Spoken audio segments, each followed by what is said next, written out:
다 같이 성경을 들고 일어나시기 바랍니다.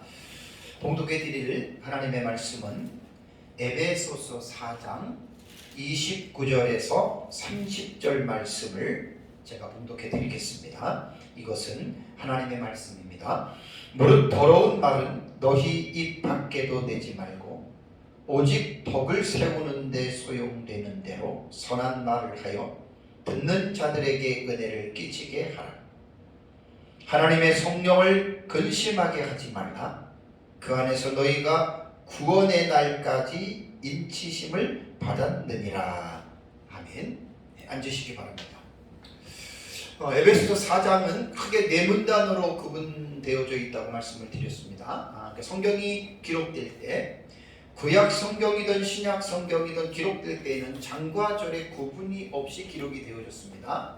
근데 이제 장과 절은 12세기와 15세기에 비로소 이제 장과 절이 이제 결정이 되어졌기 때문에 성경을 우리가 읽을 때에는 구약이나 성경이나 장과 절에 지나치게 매이면은 여러분 안 됩니다.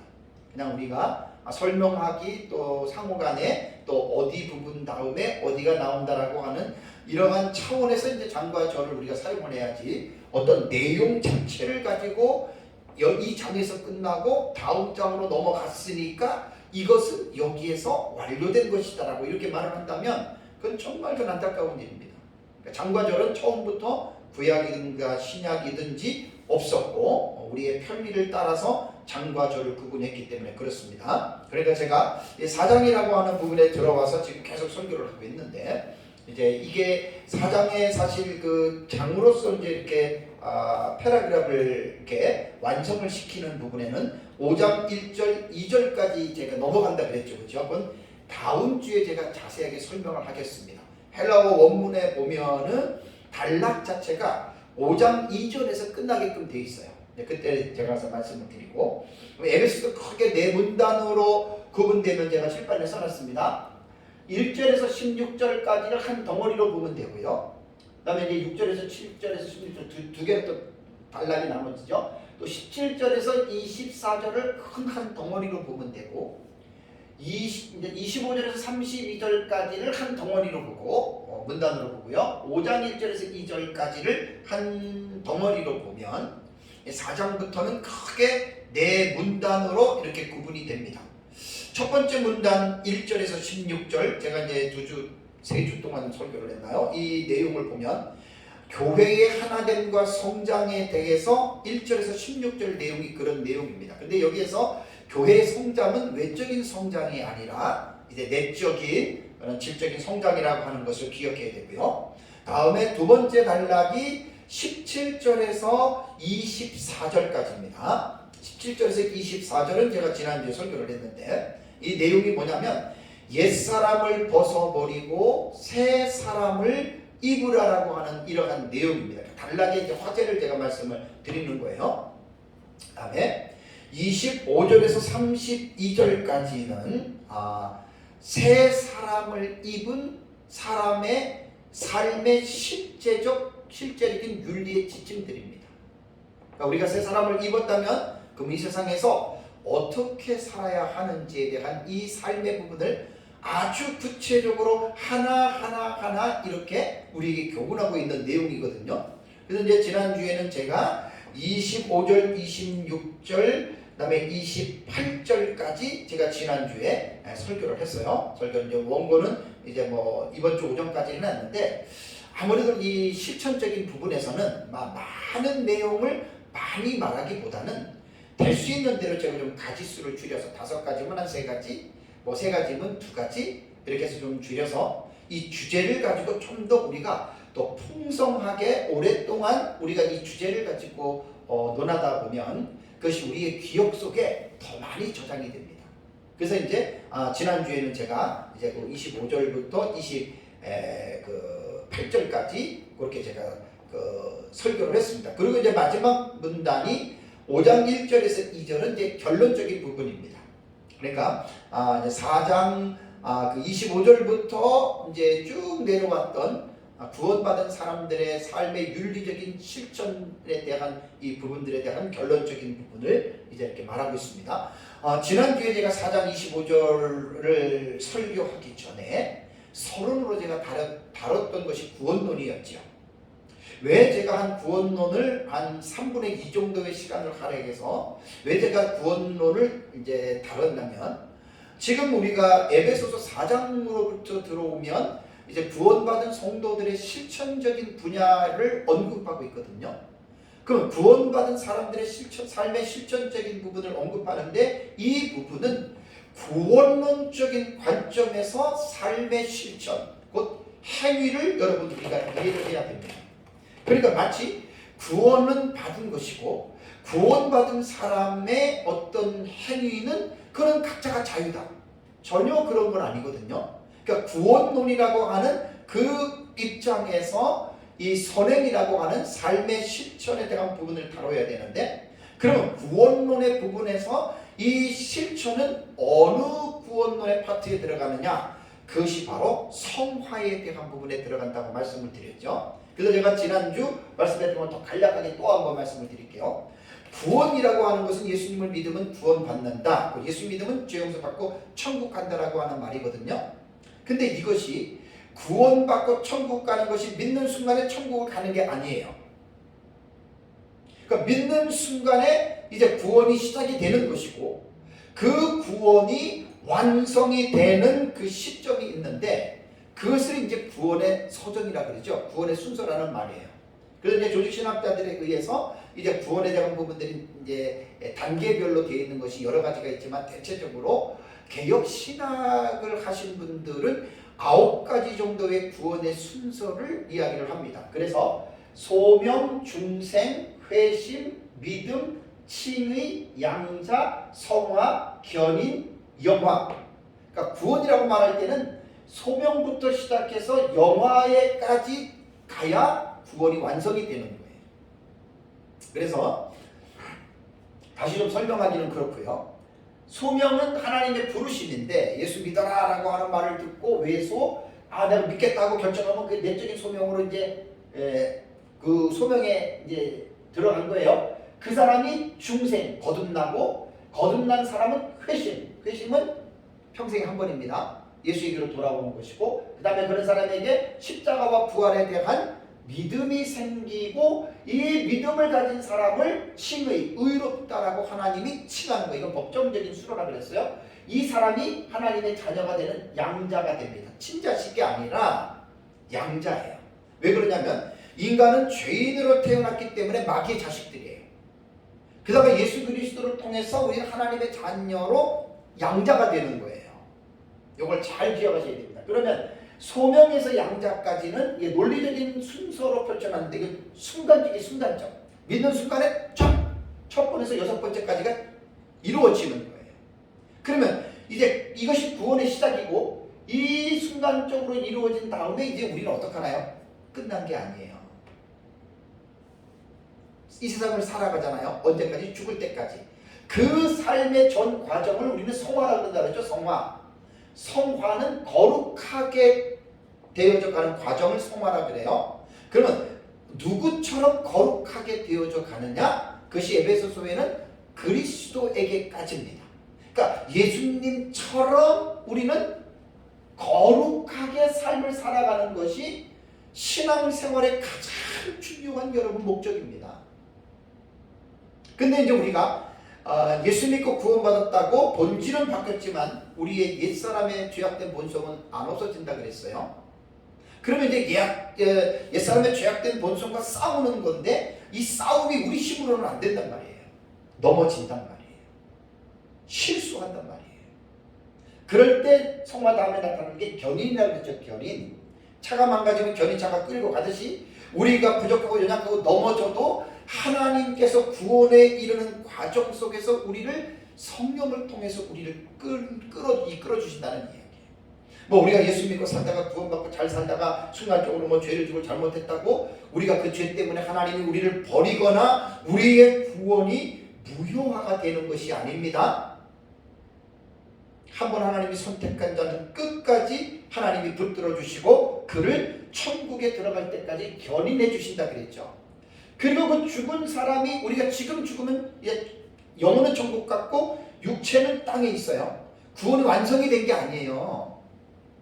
요한계시록을 보면 성경 전체를 보면은 예수님 재림하시고 요한계시록 20장 나오죠. 천년왕국이 마치고 사단이 심판을 받고 그 다음에 죽었던 모든 자들이 부활하잖아요. 그죠?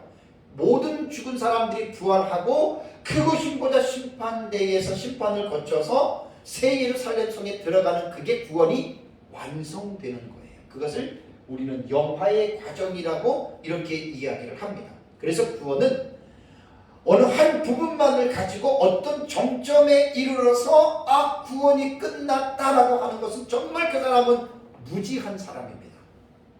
그래서 제가 지난주에 말씀드린 대로 한국교회 구원론에 보면 아주 논쟁이 많았잖아요. 이 칭의와 양자에서 마치 구원이 끝난 것처럼 한국교회는 이러한 의식들을 되게 많이 갖고 있어요. 마치 예수 믿고 구원받았으면 이제는 끝났어, 이제는 된 거야 라고 선을 놓는 것 같아요. 아닙니다. 신약 성경에 보면 바울의 서신에 구원을 받다라고 하는 이 동사들을 보면 어떤 부분은 과거 완료로 이루어진 부분이 있고 어떤 부분은 현재 진행형인 분사로 또 기록된 것도 있고 어떤 부분은 구원이라고 하는 단어가 미래에 완성될 요소로 쓴 것이 있어요. 그래서 구원이라고 하는 것은 어떤 과거 완료형만 가지고 이제 구원이 끝났다라고 이렇게 말을 하는 건 정말 그 무지한 사람입니다. 성경의 전체적인 맥락을 봐야 되거든요. 그래서 마치 이신 듣고 이신 칭의, 믿음으로 말미암아 구원을 얻었고 믿음으로 말미암아 의롭다함을 받았기 때문에 이제는 우리는 구원을 완성됐다라고 말하는 것은 정말 그 사람 무지한 사람입니다. 구원은 현재 계속해서 진행이 되는 겁니다. 그러니까 시작한 구원은 무효화되지 않아요. 절대 무효화되지 않아요. 그러니까 칭의된 자는 반드시 그 칭의가 완성될 때까지 구원을 받는데 이 칭의는 반드시 잊어버려서는 안 될 것이 성화, 거룩하게 되어져가는 삶의 선한 행실로 칭의된 자는 반드시 나타난다. 이걸 강조해야 돼요. 이것이 이제 종교개혁자들의 구원론이었고 칭의와 성화에 관한 이제 이러한 관계였습니다. 이러한 사실을 이제 교회 안에서 그릇된 신학자들과 그릇된 목회자들과 잘못된 성도들이 마치 칭의가 됐으면 하나님의 자녀가 됐으면 마치 이제 구원이 완성된 것처럼 말하는 것은 절대로 이거는 잘못됐다. 그래서 빌립보서 같은 경우는 너희 구원을 두렵고 떨림으로 이루어 가라라고 말했잖아요. 그래서 구원받았다고 끝난 게 아닙니다. 계속해서 그 구원을 성화적인 예수 그리스도를 닮아가는 그 과정을 이루어 가야 되는 거예요.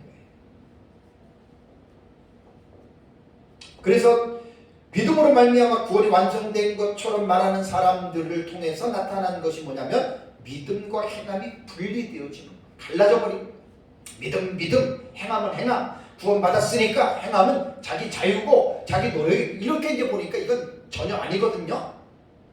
믿음과 행함은 절대로 떨어지지 아니하는 동전의 양면과 같은 부분이다라고 하는 거 기억하셔야 됩니다. 그래서 야고보 사도는 이 부분에 있어서 매우 날카로운 어조로 교문하고 있죠. 뭐라고 했냐면 야고보서 2장 17절에도 이와 같이 행함이 없는 믿음은 그 자체가 죽은 것이라.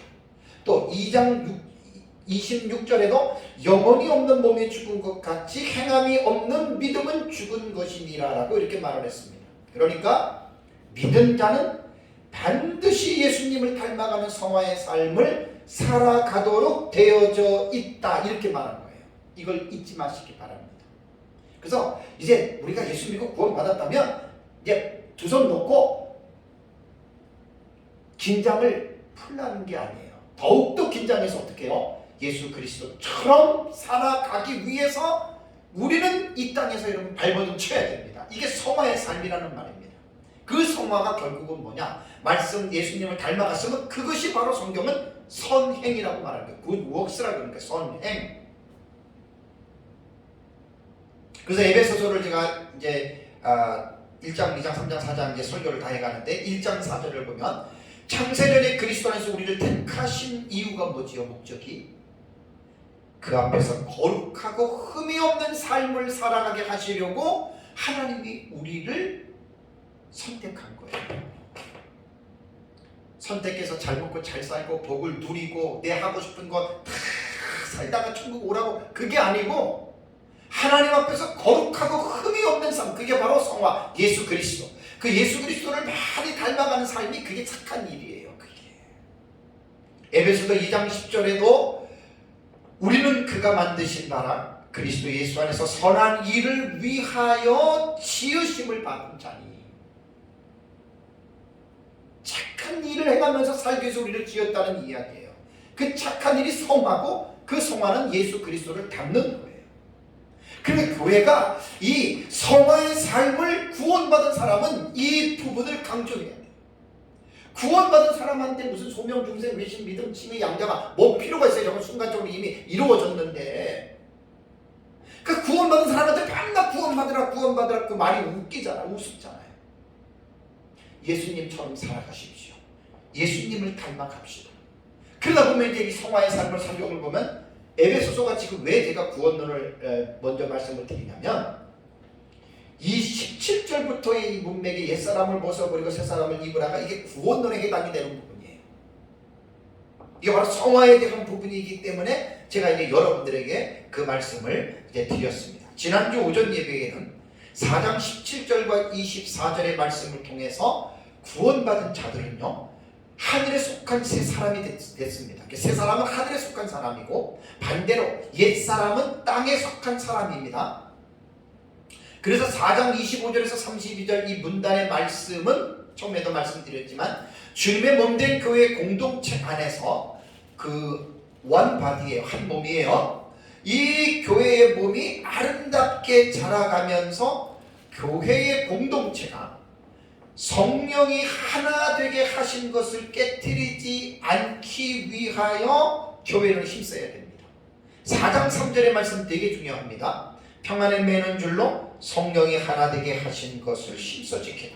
여러분, 교회는 성령이 하나 되게 하신 겁니다. 둘이 아닙니다. 왜? 둘을 한 세 사람으로, 그러니까 이방인들과 유대인들 가운데에 믿는 이방인들과 믿는 유대인을 one new man, 하나의 새로운 사람으로 한 공동체로 만드셨잖아요. 교회는 하나입니다. 하나. 어떤 교회든지 하나입니다. 생각과 사상과 말과 행동이 하나로 성령이 만들어놨습니다. 그리고 교회의 공동체 안에 들어오는 구성원들인 성도들은 이 하나 되기를 힘써서 지키라고 했죠. 단호하게 지켜야 됩니다. 절대로 하나를 깨뜨리면 안 됩니다. 그래서 힘써서 하나를 지키기 위해서는 구원받았다고 완전히 완성된 존재들이 아니기 때문에 우리 안에 예수 믿기 전에 옛사람의 죄악된 본성들이 죽을 때까지 간다 그랬어요. 그것이 이제 우리의 삶을 통해서 드러나기 시작하고 때로는 마귀가 그것을 미혹시켜서 우리로 하여금 옛사람의 삶으로 다시 돌아가게끔 한다는 말이에요. 그래서 우리가 구원론에서도 성화를 제가 취급하는 이 이유는 성령이 하나 되게 하신 공동체인 교회가 이것이 나눠지게 되는 것이 뭐냐면 분열되는 것은 성도들의 삶의 행위 때문에 그렇습니다. 그래서 이 본문에 보면은 25절부터 쭉 보면은 성도들 각자 개개인에게 하지 말아야 할 부정적인 행위들과 또 해야 할 긍정적인 권면들을 한 쌍을 이루어서 권면했다. 그래서 제가 25절에서 28절까지 지난주에 세 가지에 관한 말씀을 제가 여러분들에게 말씀을 드렸습니다. 25절을 다시 반복하면은요, 거짓을 버리고 참된 것을 말하라. 하지 말 것 하지 말고 반대로 할 것을 하라, 이렇게 말했죠. 26절과 27절은 분을 내어도 죄는 짓지 말아라 라고 말을 했고, 28절에는 도둑질하지 말고 자기 손으로 가난한 자를 오히려 구제해라. 지금 이게 뭐냐면 하나님이 세우신 주님의 몸된 교회 공동체 안에서 성도들끼리 이러한 삶의 잘못된 문제들 때문에 성령이 하나 되게 하신 이 교회가 깨어진다는 이야기예요. 그래서 이 삶의 부분들을 정확하게 하나하나 구체적으로 이제 바울이 에베소 교회 성도들에게 이 부분들을 지금 교훈하고 있는 겁니다. 이거는 오늘날 저와 여러분도 마찬가지입니다.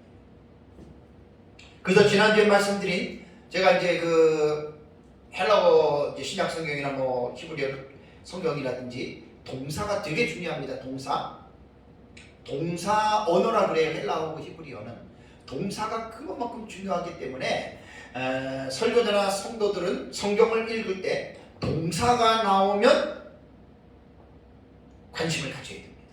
그래서 제가 동사에는 법이 있고 시상이 있고 태가 있고 성수격이 있는데 동사 하나의 동사에 이 부분을 정확하게 살펴야 됩니다. 이게 되게 중요한 거예요. 지금 오늘도 제가 이제 그 동사의 부분에 나오면 여러분들에게 말씀을 드립니다. 지난주에 제가 여러분들에게 설교할 때 26절과 28절 두 군데에 나온 게 뭐였죠? 네 플러스 현재 명령형으로 기록된 문장이 있어요. 그것이 26절과 28절이에요. 26절에는 분을 내어도 죄를 짓지 말라라고 하는 말은 이것이 매 플러스 현재 명령법인데, 그러면 헬라어 문장에서 매 플러스 현재 명령법은 왜 그럴 줄 아세요? 이렇게 나오는 경우는 이렇게 읽으라는 말이거든요. 그게 뭐냐면 매 플러스 현재 명령법은 지금 진행하고 있는 것을 금지하라는 말입니다. 그러니까 26절에 분을 내어도 죄를 짓지 말라라고 하는 말은 이게 매 플러스 현재 명령형이거든요. 그러니까 분을 내고 있는 그 사람이 지금 분을 내고 있어요. 죄를 짓지 말라라고 하는 말은 뭐냐면 그것 당장 그만두라는 얘기예요. 이게 바로 매 플러스 현재 명령법이에요. 28절에도 뭐죠? 도둑질하는 자는 다시 도둑질하지 말고 그랬죠. 매라고 하는 말은 부정적인 말입니다. 하지 말라는 거예요. 그러니까 도둑질을 하고 있는 자는 명령이잖아요. 지금 당장 금지해. 그런 뜻이란 말이에요. 어떻게 보면 단어감에 의미가 있다는 이야기예요. 이번 시간에는 이제 29절부터 한번 보겠습니다. 자, 29절 한번 볼까요? 29절 먼저 한번 보겠습니다. 무릇 더러운 말은 너희 입 밖에도 내지 말고 오직 덕을 세우는 데 소용되는 선한 말을 하여 듣는 자들에게 은혜를 끼치게 하라. 언어에 관한 교훈입니다. 이게 교회와 연관된 말이에요. 또 구원받은 성도들의 구원론의 한 과정이에요. 성화예요. 이것을 순종하라는 거예요. 이것을 실천하라는 거예요. 왜? 예수 그리스도께서 그렇게 하셨기 때문에. 예수님 더러운 말 안 했거든요. 선한 말 하셨거든요. 예수님 닮는 거지요. 이것이 선한 행위지요. 이것이 바로 성화의 과정이에요. 사람에게 있어서 말은 대단히 중요한 요소입니다. 말이라고 하는 사전을 찾아보면 사람의 생각, 느낌 따위를 표현하고 전달하는 데 쓰는 음성 기호가 말이라고 이렇게 정의가 되어져 있거든요. 이 말은 뭐냐면 곧 사람의 생각을 목구멍을 통해서 조직적으로 나타내는 소리입니다. 이게 말이라고 하는 우리말의 정의입니다. 그러니까 각 사람이 각각 사용하는 말을 통해서 자신의 생각과 느낌을 언어를 통해서 표현한다는 이야기입니다. 그래서 인간관계에 있어서 자신의 의사를 드러내는 말이라고 하는 것은, 언어는 인생의 삶에 있어서 자기 자신에게도 중요하고 나와 만나서 교제하는 사람들에게도 얼마나 이 언어 생활이 여러분 중요한지 모릅니다. 우리말 속담에 말 한마디에 천냥빚을 갚는다라는 말이 있죠. 참 너무너무 중요한 우리말의 속담입니다. 여러분 사극 같은 거를 보시면 역모로 몰려서 가족이 3, 4대가 다 능지처참을 당하는 끔찍한 일들을 벌어지는데 대부분 깜짝 놀랄 일이 뭐죠? 왕 앞에서 말 한마디 잘못하면 끔찍합니다. 이렇듯 말이라고 하는 것은 너무너무 여러분 중요한 지금 주제란 말이에요. 지금 우리는 그냥 늘 말하면서 살잖아요. 정말 우리는 조금 더 한번 깊이 숙고할 필요가 있습니다. 말하는데 조심스러워야 되고 신중한 언어를 여러분 우리는 사용해야 됩니다. 그래서 29절에는 무릇 더러운 말은 너희 입 밖에도 내지 말아라. 더러운 말. 그 다음에 이제 선한 말을 말했어요. 그죠? 오직 덕을 세우는 데 사용되는 선한 말. 그러니까 두 가지 쌍으로 지금 비교한 거죠. 그죠? 그러니까 여기에서 옛사람과 새사람의 언어가 어떻게 다른지를 우리는 이 본문을 통해서 알 수가 있습니다. 자, 그러면 먼저 더러운이라고 하는 이 말에 대해서 말씀을 드리겠습니다. 이 더럽다라고 하는 이 형용사, 이 사프로스라고 하는 이 단어는 썩은, 부패한 그런 뜻이거든요. 그리고 또 쓸모없는이라는 뜻으로 사용되는 단어입니다. 이 사프로스가 신약 성경에 8번 사용이 되었더라고요. 마태복음에 5번, 누가복음에 2번, 에베소서에는 여기 딱 한 번 사용이 됐습니다. 그래서 이제 마태복음 같은 경우를 보니까 이 사프로스는 나쁜 열매를 맺는 나무 할 때 이 사프로스를 쓰고 나쁘다는 걸 용어를 할 때 썼고, 그 다음에 또 마태복음에는 쓸모없는 물고기, 무익한 것, 그물에 고기를 잡았는데 쓸모없는 거 그냥 버린다는 거예요. 자, 그렇다면 이 에베소서에는 이 사프로스를 더럽다라고 이 번역을 했거든요. 그렇다면 뭐죠? 말 중에 이 부패한, 쓸모없는 이 더러운 말이 있다는 거예요. 이런 말 하지 말라는 거예요. 지금 바울은. 왜? 우리는 새 사람이 됐잖아요. 전에는 허물들과 죄들로 죽어서 옛사람의 본성에 살 때는 더러운 말들을 하면서 살았지만 이제는 예수 안에서 성도가 됐기 때문에 이제 이러한 더러운 말은 너희 입 밖에도 내지 말라는 거예요. 예수님은 더러운 말을 입 밖에 내신 적이 없습니다. 구원을 이루어가는 과정에서 성화는 바로 예수님께서 사용하신 언어 생활을 우리가 닮아가는데, 우리가 예수님처럼 되지 못하고 우리는 옛사람의 본성이 있었기 때문에 계속해서 우리는 이 예수님의 이 선한 말들을 우리는 닮아가는데, 이것이 바로 성화의 과정이라는 말입니다. 이 더러운 말은 불건전한 말이고 아주 무익한 말입니다. 그래서 이 더러운 말은 성령이 하나 되게 하신 주님의 몸된 공동체를 더럽히게 되고, 심지어는 그 더러운 말들로 인해서 교회 안에 분쟁이 일어나고, 그 분쟁을 통해서 교회가 깨어지는 이러한 일들이 얼마나 이 세상에 많은지 모릅니다. 교회 안에서 제가 전에도 되게 많이 강조했잖아요.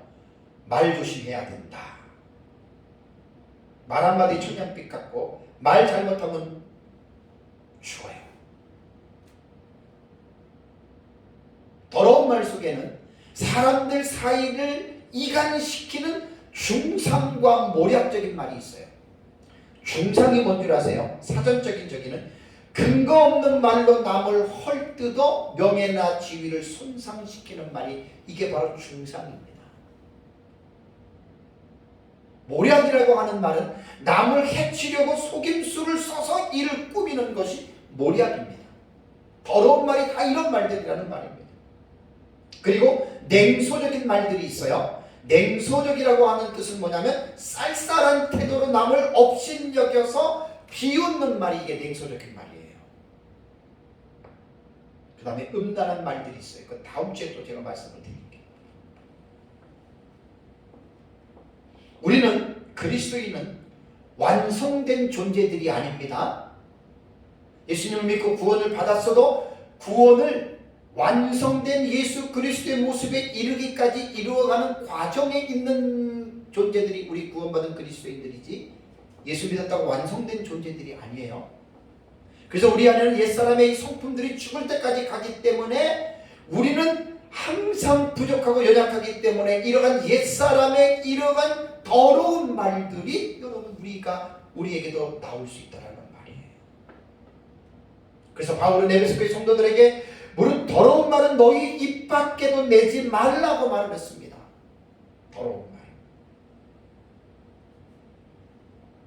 아주 오래전에 제가 신학교를 다닐 때 한 60년 되네요. 36년 전에 대학 다닐 때입니다. 그때 제 기억으로는 경양교회 주보였습니다.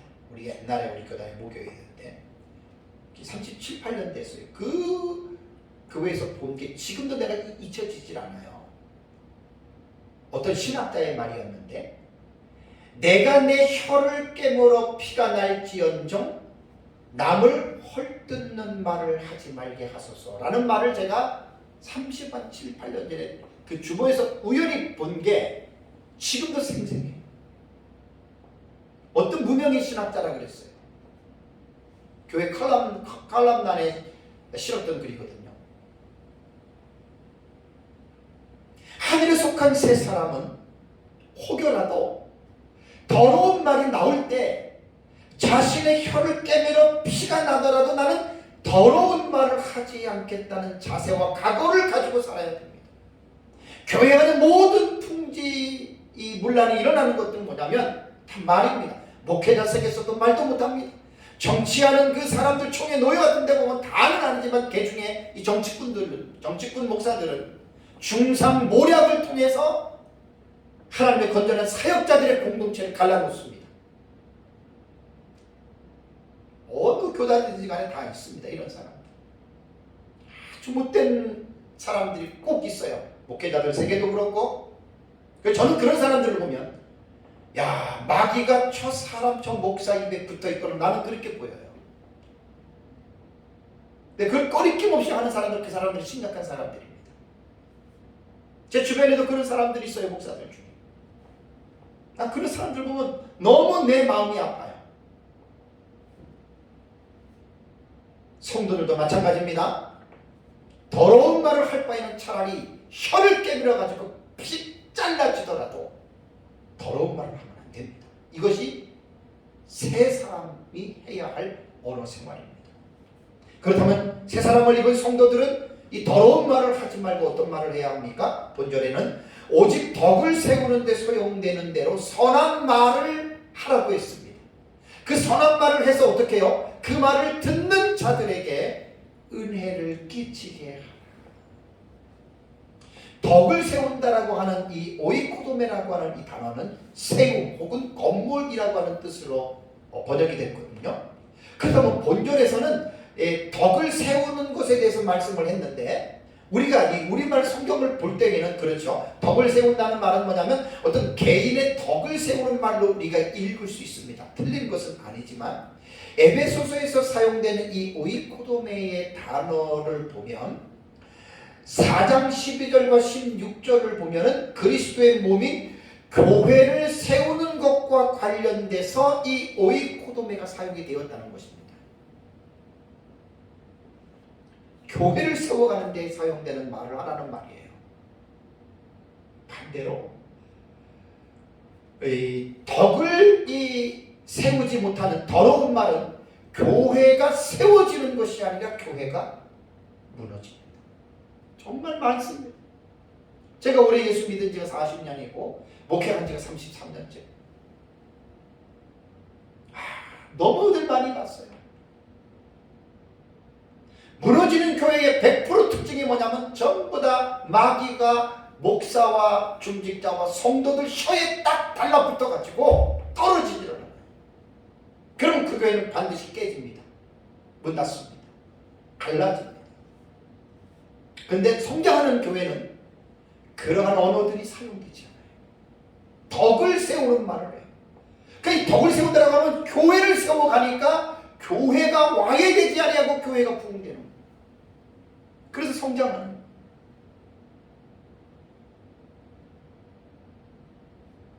정말 우리가 언어는 신중하게 사용을 해야 됩니다. 교회 안에서 내가 이 말을 함으로 이 말이 미쳐지는 어떠한 영향을 미칠까? 많은 사람들이 심사숙고해서 말을 하는 게 아니라 자기 감정대로 그냥 말들을 하거든요. 목사는 성도는 간에. 그러니까 그 말씀을 가만히 들어보면 더러운 말들이 너무 많아요. 그럼 공동체가 어떻게 되겠어요? 문제가 생깁니다. 왜 바울이 지금 이 말을 하겠어요? 하늘에 속한 새 사람을 입은 교회는 언어 생활에 있어서 더러운 말 하지 말라. 덕을 세우는 말을 하라는.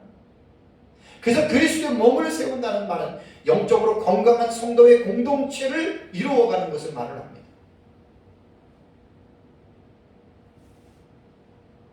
그래서 교회 안에서 성도들이 사용해야 할 말들은 공동체에 상처를 입히거나 깨뜨리는 그런 더러운 말들이 아니라 교회를 세워나가는 그 듣는 사람들이 은혜를 받는, 은혜를 끼치는 이러한 말들을 사용을 해야 됩니다. 그래서 은혜로운 말은 듣는 사람으로 하여금 영적인 감동과 감화를 끼치게 되죠. 잠언 4장 24절에는 구부러진 말은 내 입에서 버리며 빗뚫어진 말을 내 입술에서 멀리하라. 잠언에 보면 언어에 대한 교훈이 얼마나 많이 강조하는지 모릅니다. 말 잘 해야 됩니다.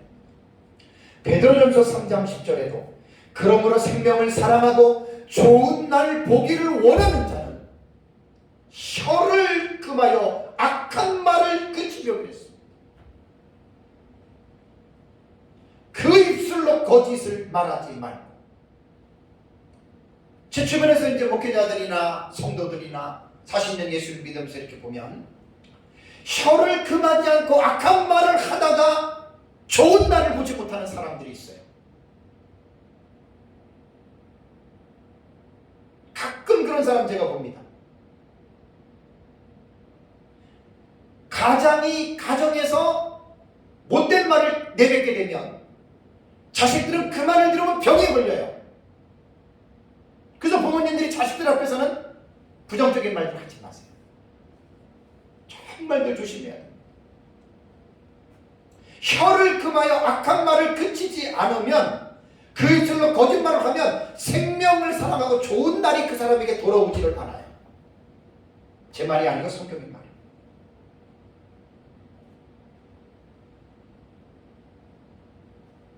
거짓말하는 사람 결과 절대로 좋지 않습니다. 악한 말 하는 사람 절대로 좋지 않습니다. 사역자든지 간에 성도들인지 간에. 좋은 말 하시기 바랍니다. 듣는 자들에게 은혜를 끼치는 말을 하시기 바랍니다. 구약시대 이스라엘 공동체가 부정적인 말로 인해서 큰 타격을 입게 된 대표적인 사건 기억나십니까? 민수기 14장 26절에서 34절. 이스라엘 백성들이 광야에 들어와 가지고 자기들의 삶에 좀 불편한 문제로 인해서 그들이 원망하지요. 12 정탐꾼을 보내서 가나안을 정탐하게 오고 와서 그것을 보고하니까 이스라엘 백성들이 그 말을 듣고 믿음이 없어서 그렇게 믿음만 있었다면, 여호수아와 갈렙처럼 믿음만 있었다면 가나안 안에 있는 사람들이 그렇게 강대하고 그들이 그렇게 강한 어떤 그런 좋은 어떤 파워를 가지고 있다 하더라도 여호수아와 갈렙과 같은 믿음만 있었다면 그들은 우리의 밥이나 들어가자라고 했을 텐데, 광야에 있었던 이스라엘 공동체가 하나님을 향한 믿음이 부족했어요. 그리고 12 정탐꾼의 10명의 정탐꾼의 그 보고를 듣고 믿음이 없으니까 마음에 두려움이 생기고 걱정이 들어서 모세와 하나님을 원망하는 말을 했어요. 원망하는 말. 부정적인 말이죠. 더러운 말이죠. 하나님이 그 말을 들었습니다. 그래서 민수기 14장 27절을 보면 나를 원망하는 이 악한 회중에게 내가 어느 때까지 참으라. 이스라엘 자손이 나를 향하여 원망하는 바 그 원망하는 말을 하나님이 뭐라는가 하면 내가 들었노라. 아까 조금 전에 말 한마디 천냥 갚는다 그랬잖아요. 하나님이 들었어요. 그리고 28절에 뭐라 그러냐면 그들에게 이르기를 여호와의 말씀에 내 삶을 두고 맹세하노라. 뭐라고 만 줄 아세요? 너희 말이 내 귀에 들린 대로 내가 너희에게 행하리. 갚아주겠다 그 말입니다. 그래서 33절을 보면 너희 자녀들은 너희 반역한 죄를 지고 너희의 시체가 광야에서 소멸되기까지 40년을 광야에서 방황하는 자가 되리라. 34절에 너희는 그 땅을 적당한 날수인 40일의 하루를 1년으로 쳐서 그 40년간의 너희의 죄악을 담당할지니 너희는 그제서야 내가 싫어하면 어떻게 되든지를 알리라 하셨다 하라라는 말이 있습니다. 이스라엘은 나라 자체가 교회입니다. 하나의 공동체입니다.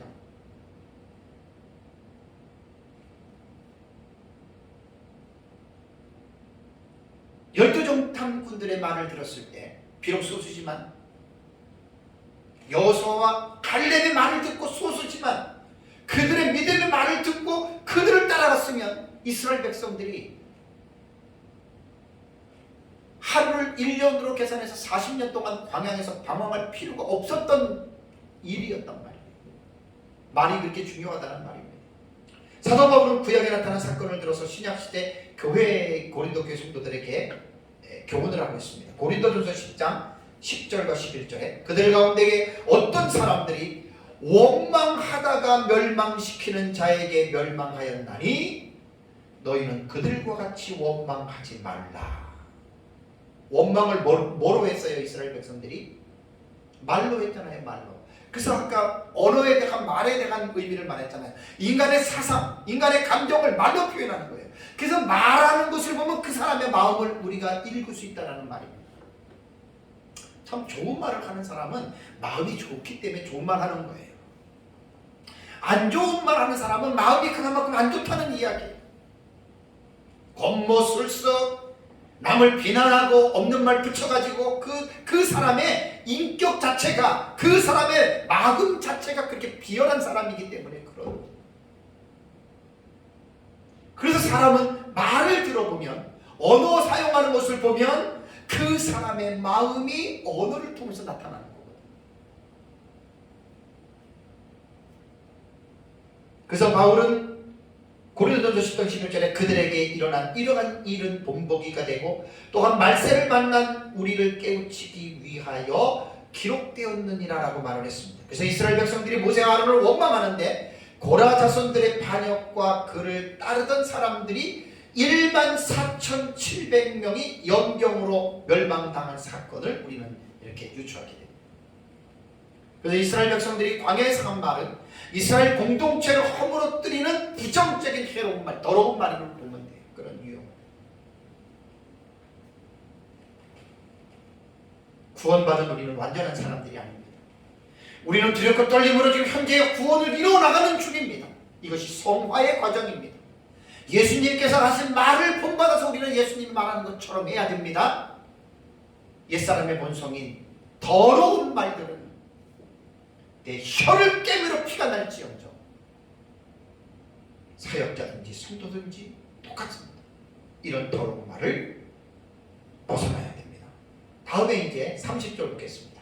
30절 한번 볼까요? 30절에 하나님의 성령을 근심하게 하지 말라. 그 안에서 너희가 구원의 날까지 인치심을 받았느니라 라는 말이 있습니다. 여기서 보면은 동사를 항상 봐야 됩니다.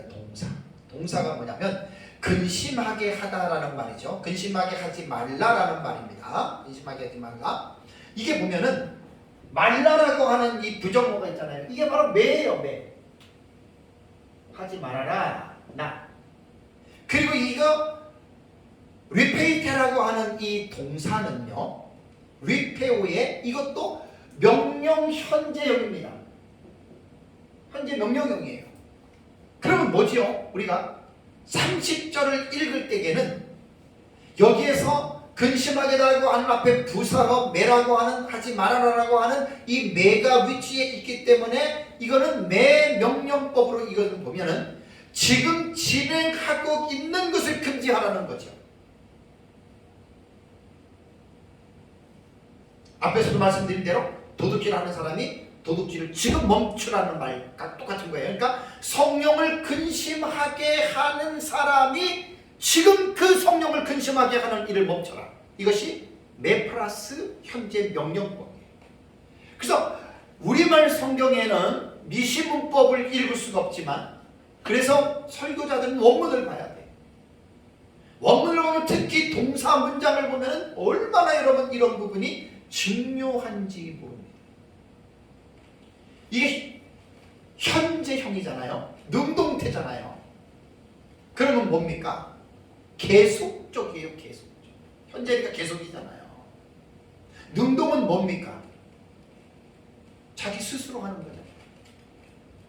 하기 싫은 거 억지로 하라는 게 아니에요. 우리가 성령을 근심하게 하지 말아야 되는 것은 억지로 내가 근심하게 하지 말게 하는 게 아니라 스스로 내가 알아서. 그게 능동태. 언제까지? 현재. 항상. 분사는 어떻게 우리가 동사를 읽어야 되냐면 지금 하고 있는 중이고, 그걸 계속적 용법이라고 그러는 거예요. 분사는. 동사가 얼마나 중요한지 모릅니다. 여러분 성경. 설교자들은 동사의 용법을 잘 분석해서 그 움직임을 정확하게 성도들에게 가르쳐야 되고, 성도들도 마찬가지예요. 성도들은 이제 실력이 없으니까 못 봐서 하는 얘기.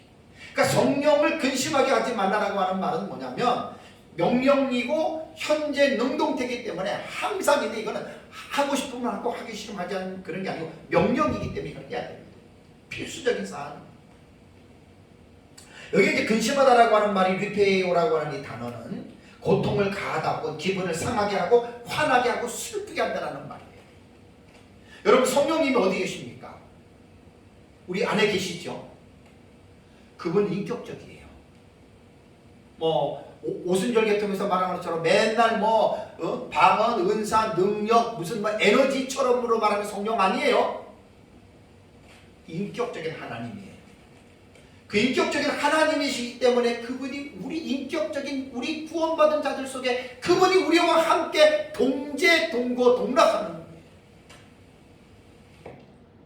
가정에서 부부끼리 살다가 보면 서로가 의견이 맞지 않고 상대방의 마음을 아프게 하면 상대가 화나지요. 슬퍼하지요. 똑같은 원리예요. 우리의 눈에는 보이지 않지만 성령 하나님이 인격적으로 저와 여러분들 구원받은 사람들 마음속에 계십니다.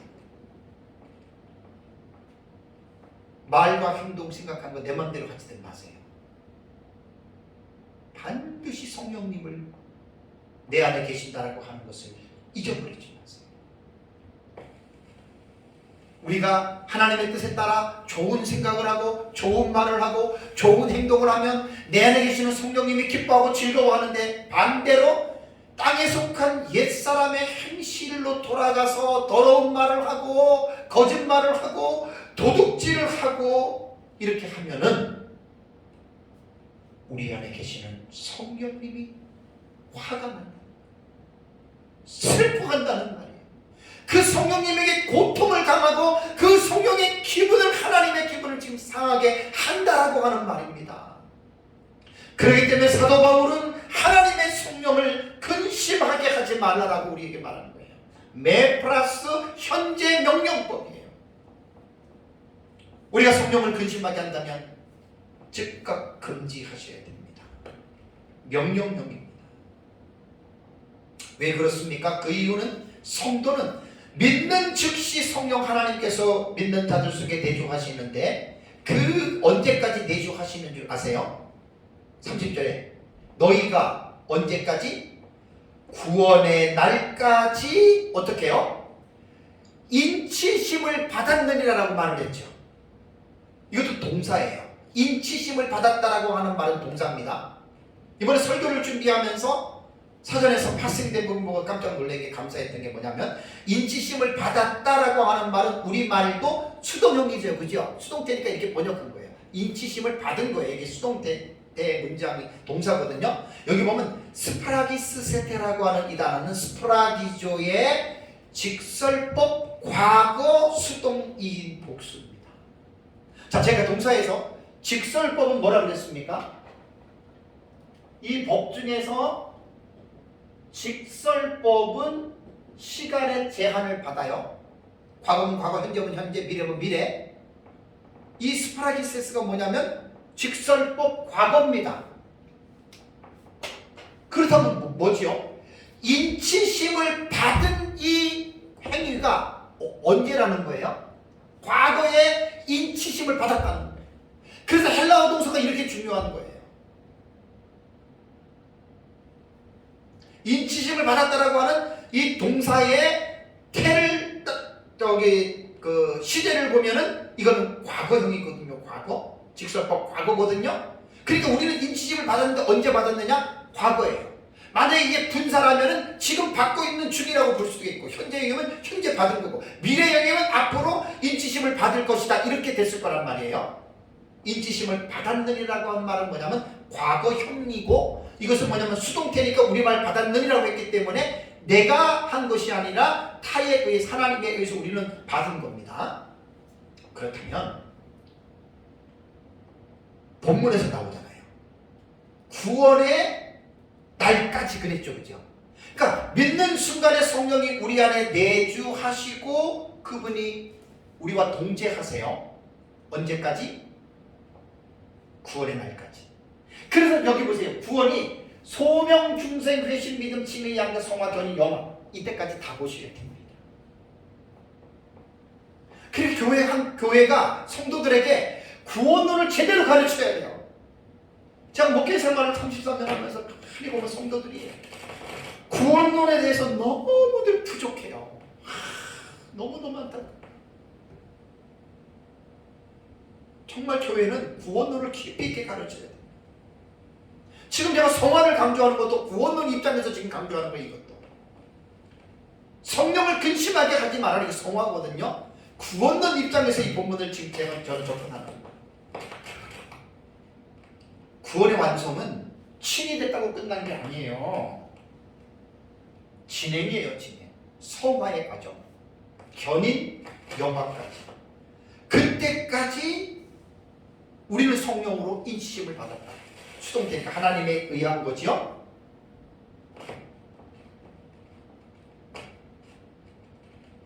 여러분, 한번 이건 우리가 지식이 아닙니다.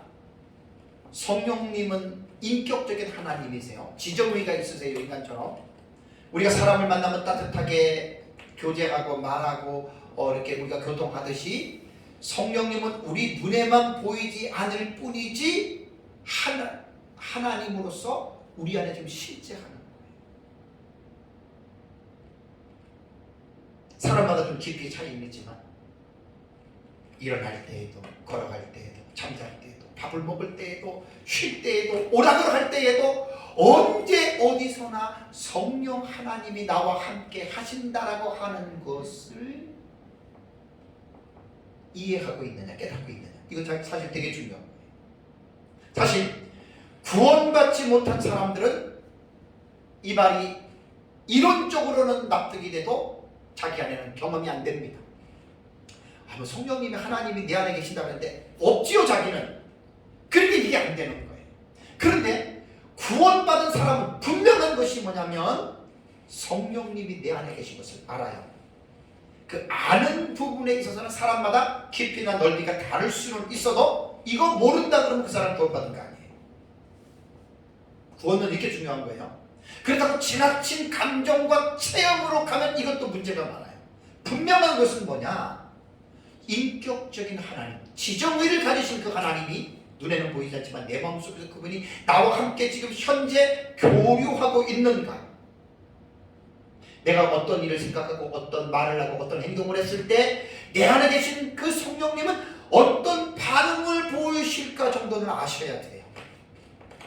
이거 모른다 그러면 그 사람 구원받다 안 봐요. 그건 구원받은 사람 아니에요.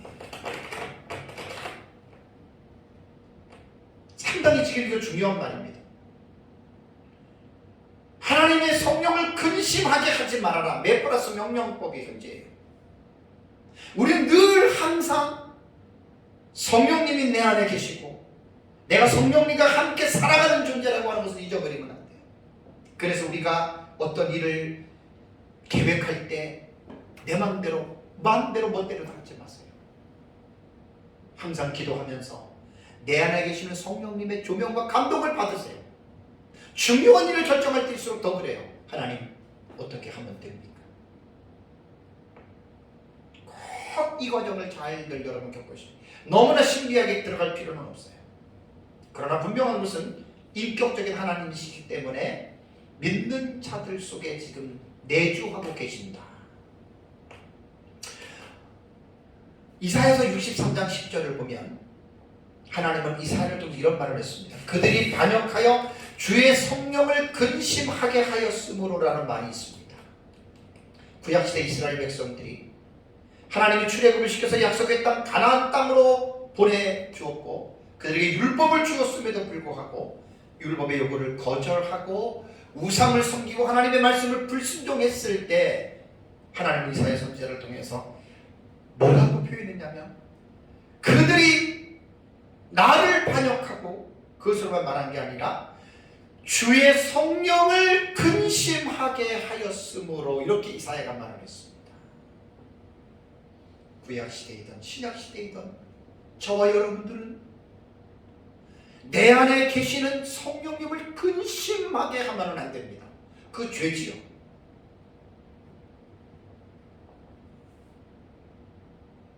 구원받지 않는 사람들은 이것이 절대로 이해가 안 됩니다. 납득이 안 됩니다. 어쩔 수가 없는 거예요. 그거는 구원받지 못한 사람은 이게 0%입니다. 0%. 구원받은 사람은 차이는 있지만 성령이 내 안에 계시고 알아요.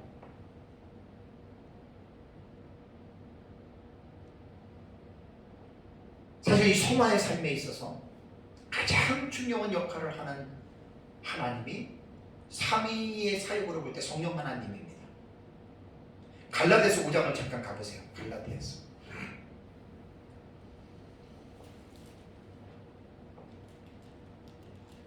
사실 한 주제를 가지고 1시간씩 해야 되는데 제가 갈라디아서 5장 16절에서 26절 제가 여러분들한테 뭐 수도 없이 했던 말이에요.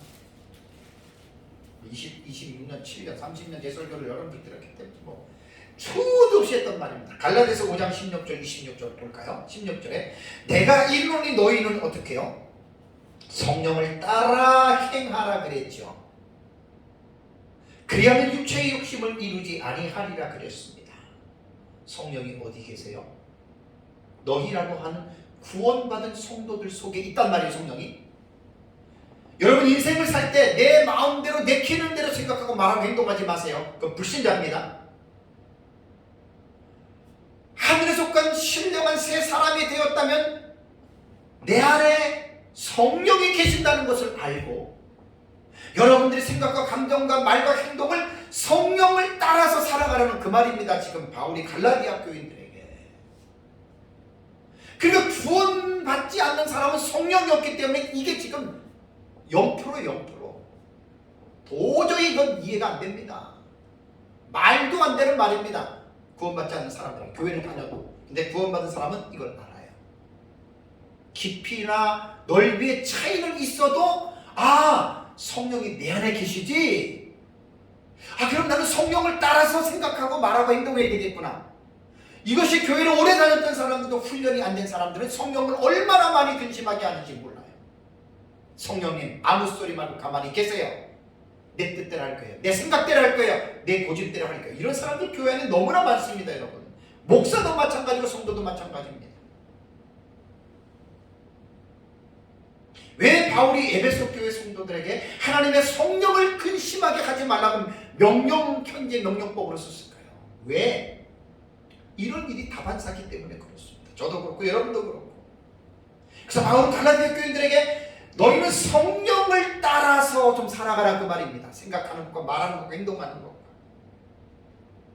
여러분들이 신앙생활할 때 이건 아주 구체적으로 들어가면 봉사생활, 기도생활, 예배생활, 헌금생활 모든 것들이요 여러분들 생각 속에 사지들 마세요.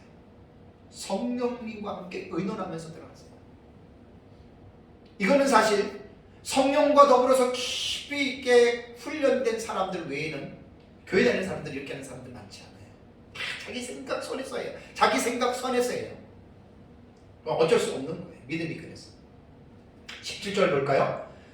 육체의 소욕은 성령을 거스르고 성령은 육체를 거스리나니 이 둘이 서로 대적함으로 너희가 원하는 것을 하지 못하게 하려 함이라. 구원받은 자들 속에는 보세요. 일반 사람들은 성령이 계시지 않기 때문에 육체의 소욕, 디자이어, 욕망밖에 없어요. 육체의 욕망밖에 없어요. 근데 구원받은 사람은 구원받았다고 육체의 옛사람의 육체의 이 욕망이 사라진 것이 아니라 그 죽을 때까지 육체의 욕망은 존재하면서도 구원받은 사람들에게는 뭐가 추가가 되냐면 성령의 소욕이 그 안에 함께 존재하는 거예요. 근데 뭐라 그랬죠? 이 두 가지의 세력이 어떻게 해요? 서로 대적하는 거예요. 대적. 육체의 소욕과 성령의 소욕이 대적해요. 그 대적이 왜 싸우지요? 싸우는 목적은 서로가 자기가 원하는 것대로 끌고 가려고 그래요. 육체는 육체대로 이렇게 살으라고 그러고 성령은 성령대로 이렇게 살으라고 하고. 바울이 16절에 뭐라 그랬습니까? 이 분단의 첫 번째, 누구를 따라 살아가라고요? 성령을 따라 결단하고 살아가라, 그 말입니다. 죽을 때까지 우리는 이 말을 기억해야 됩니다. 저라고 온전히 100% 성령을 따라 살아가겠어요? 저도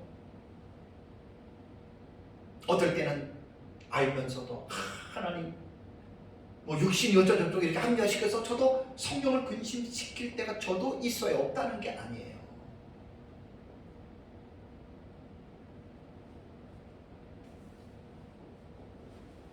지금 에베소서 4장 본문에서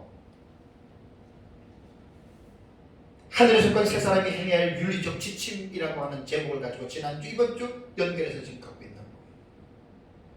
하늘에 속한 세 사람은 성령을 근심하게 하면 안 됩니다. 그 말입니다.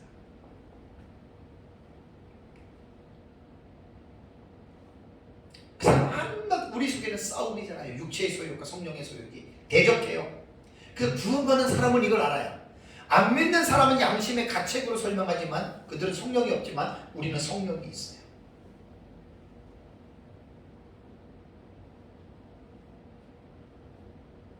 말씀을 이제 정리를 해야 되겠네요. 시간이 많이 갔습니다.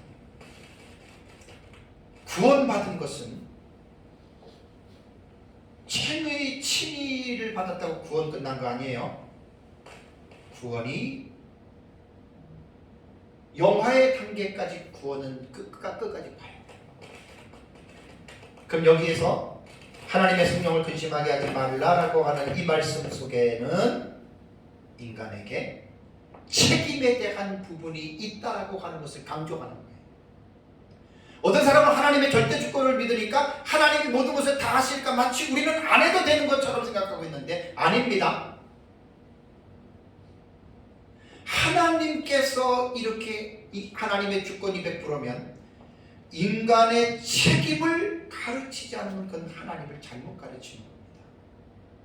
자, 하나님이 아담을 창조하실 때 어떻게 창조한 줄 아세요? 책임적인 존재를 지었잖아요.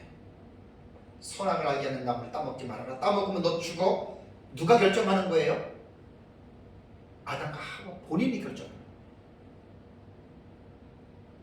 로봇처럼 만든 게 아니에요. 하나님은 인간을 처음 만들 때부터. 그래서 하와와 아담이 자기들의 의지로 선악과를 따먹는 것을 선택한 거예요. 그래서 하나님께서 너희들이 행한 대로 갚아주는데 따먹으면 죽는다 그래서 죽음이 온 거 아닙니까? 자, 우리가 예수 믿고 구원 받았어요. 구원 받은 우리도 마찬가지입니다. 우리가 예수 믿고 구원받았다고 끝이 아니라 구원받은 우리들에게도 하나님이 책임을 우리에게 부여하셨다고 하는 걸 결코 잊어버리지 마시기 바랍니다. 어떤 생각을 하든 어떤 말을 하든 어떤 행동을 하든 그건 내 자유의지로 하되 거기에 대해서 하나님이 반드시 책임을 묻습니다. 하나님의 성령을 근심하게 하지 말라. 그 안에서 너희가 구원의 날까지에 인치심을 받았기 때문에 구원의 날까지는 우리가 성령을 근심하게 하는 일이 여러분 없어야 됩니다. 성령님 근심하게 하지 말고 늘 하나님의 성령을 따라서 저와 여러분들이 그렇게 순종하는 삶을 살아야 됩니다. 말씀을 맺겠습니다. 사랑하는 성도 여러분, 구원받은 사람들이 행해야 할 윤리적인 지침이 오늘은 제가 두 가지, 더러운 말 하지 말고 언어 생활이죠. 다음에 성령에 관해서 성령을 근심하게 하지 말라. 이것은 우리가 죽을 때까지 기억해야 됩니다.